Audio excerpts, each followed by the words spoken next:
सांगली जिल्ह्यातील नांद्रे गावाच्या सर्वांगीण विकासासाठी महाराष्ट्र शासनाने तब्बल ₹2 कोटींचा विशेष निधी मंजूर करून मोठा दिलासा दिला. सांगली विधानसभेचा आमदार माननीय सुधीरदादा गडगेळ यांच्या सातत्यपूर्ण आणि प्रभावी पाठपुराव्यामुळे हा निधी मंजूर झाला असून गावातील अनेक वर्षांपासून प्रलंबित असलेल्या पायाभूत विकास कामांना आता गती मिळणार आहे.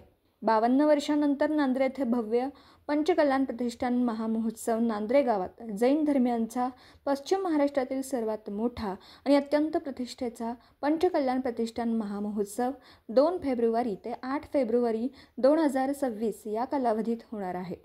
या ऐतिहासिक महोत्सवासाठी मुख्यमंत्री माननीय देवेंद्रजी फडणवीस, मंत्रिमंडळातील अनेक मंत्री आणि प्रमुख मान्यवर उपस्थित राहणार आहेत. महोत्सवाच्या तयारीसाठी गावातील रस्ते, चौक आणि इतर मूलभूत सुविधांचा दर्जा उंचावण्याची तातडीची गरज ग्रामस्थांनी व्यक्त केली होती.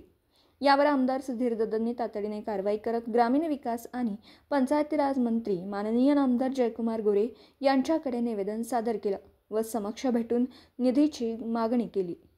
ग्रामस्थांच्या अपेक्षा आणि महोत्सवाच्या महत्त्वाचा विचार करून शासनाने तातडीने ₹2 कोटींचा विकास निधी मंजूर केला.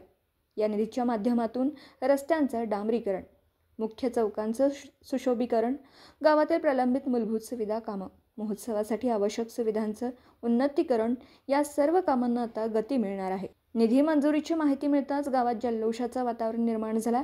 ग्रामस्थांनी हे दीर्घकाळाची प्रतीक्षा संपली असं समाधान व्यक्त केलं.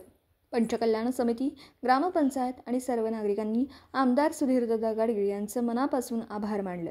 प्रशासनाकडून मिळालेल्या माहितीनुसार विकास कामांना लवकरच प्रारंभ होणार असून कामे दर्जेदार आणि वेगवान पद्धतीने पूर्ण करण्यासाठी नियोजन सुरू झालं आहे.